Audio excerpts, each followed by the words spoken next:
ကဲအခုဆိုရင်တော့ဒီကောင်လေးကျွန်တော်ရေထက်ပြီးလို့ပြီးပါပြီခင်ဗျဒီမှာဟောကြည့်နေထားတော့ကြည့်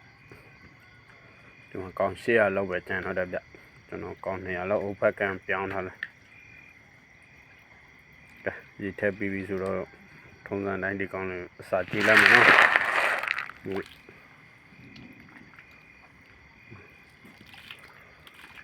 ဆောင်းနေကြတော့ဒီကောင်လေးစားတိတ်မစားကြဘူးဗျ